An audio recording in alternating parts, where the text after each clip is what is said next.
Hello everyone, I hope that you are doing well, and today I'm going to be painting in my sketchbook once again, and we're going to be painting this piece right here. I really love the simplicity with this piece, but also just how vibrant it is at the same time with the sky, and I really enjoyed making it like a silhouette look to it. And so if you want to see the process and just my take on how I paint and other little details, then go ahead and keep watching and we will get right into it.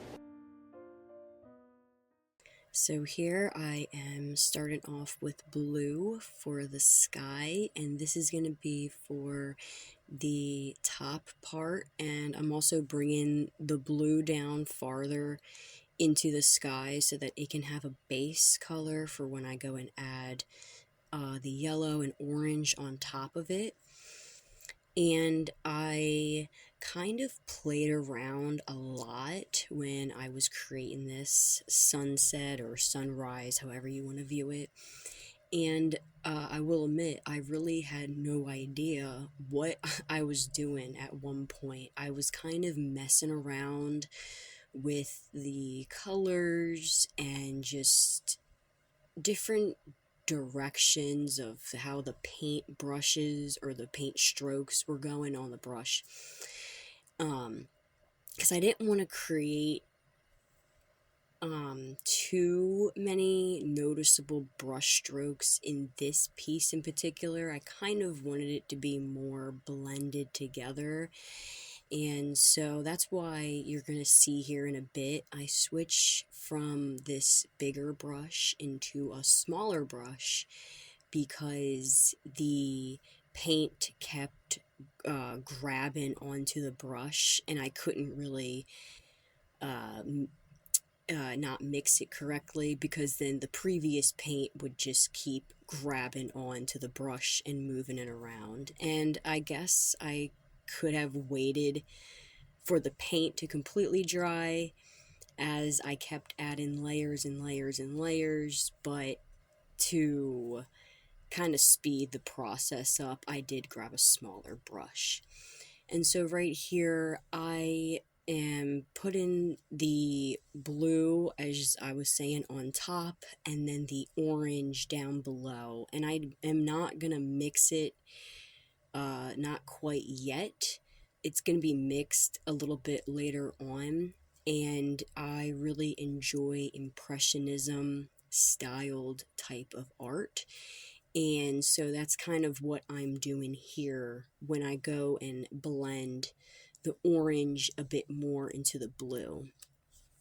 And then so there is going to be like a silhouette look in the front of everything of the sun. So it looks like as if you're viewing the bushes and the scenery from a different perspective, like as if you're seeing the sun go down. So yeah, I guess this would be a sunset in my eyes. And I keep going back and forth with the colors, and then you can kind of see right here is where the paint starts to grab a little bit, and then this is where I start switching to a different brush. But I add more white, and then I go back and I add more orange and yellow, and I just like try to make it my goal that everything looks very well put together and has a good blend to it. I didn't want it to be too noticeable of each color that's in between each one. And so in this reference photo that I'm using, it is very bright white in the middle, to the point where I don't even really think I got the color down 100% correctly, which is okay too. And that's something that I've realized with my art as well, is I may not get the colors exactly the same as the reference photo that I'm using, but I definitely get it really close, and I'm more particular about the shape and the actual color, not so much of the color and more of the shape. And so, as you can see right here, this is where I start blending in the orange and the yellow. And it's just a very back and forth kind of method. Maybe to some people this would be tedious, but for me it is kind of therapeutic in a way, kind of what I was saying in my other painting video. I really enjoy adding details because it's something that really can make or break an art piece, in my opinion. And I just feel like the more time and effort that you put into your piece, the more that, you can tell. And even as a viewer, or, somebody looking at your art, they can tell as well. So as I had painted the orange and whites, I went over top of the black where the bushes and like distant trees are. So I just went back and fixed that up a little bit.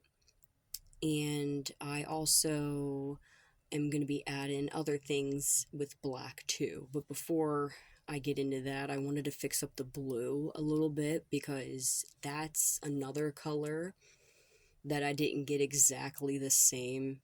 That's on the reference photo because it's very light. It's a very light blue that's in the reference photo. And yeah, my picture didn't really look like that. But I kind of like the idea of making it unique, but then also kind of having an idea of what you think looks good and right to you. And so right here, I really like to add dark blue in the corners of the art piece so that everything else in the middle can grab more of your attention.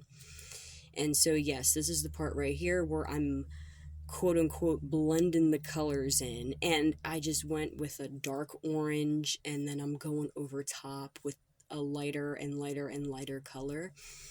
And, maybe to some people, they wouldn't care for this type of look, but, for me, I I just see this as so creative. Like I wouldn't even say that I'm doing it this way because I don't want to paint realism or that I don't like the way how it looks. I think it just has more to do with the fact that this is just what I find fun.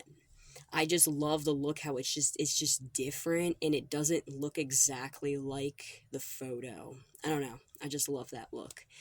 And so yes, this is the part where I'm painting other things that I had mentioned, and it's going to be like a distant barn with some trees near it. And yeah, this was all in the reference photo as well, like just about almost everything that's here. I can add the image down below in the description box of what the reference photo is if you want to take a look at that. And yeah, so I'm adding a bunch of leaves right now onto the stems or the branches on the trees, and I try not to cover the whole tree because having these other branches pop out is really nice looking, and it just adds extra detail to your painting. And then here I'm just adding more grass in the background. And every time that I was mixing the black paint mixture, I was always adding orange to it a little bit because I didn't want to use pure black, because in the reference photo where the bright light is, that's where a lot of the colors start to change. It becomes like almost an orangey color that's near the trees. And so I kind of go back and I add it more. Oh, and then right here, this is where I add more light. And I think this is going to be around the part where I add a little bit more orange to it. It's probably really hard to notice because it is super dark. But yeah, so this part I'm just using my finger a little bit because it was easier to do that versus the brush. Yeah, and then right there, kind of fixing up little details and stuff. And yeah, so this piece is almost about done, and I really enjoyed how simple this was. I didn't think it was going to turn out this nice looking, but it did. And I don't know, I'm just really happy with how it turned out, and I will probably try something like this as well in the future when I go and paint, where maybe there's another kind of silhouette um, piece where it's in the foreground. I don't know, I like that a lot. I don't usually paint like that. But yes, this is almost near the end, so thank you again for watching and making it this far. I hope that you have a great one. I'll see you next time, and bye-bye.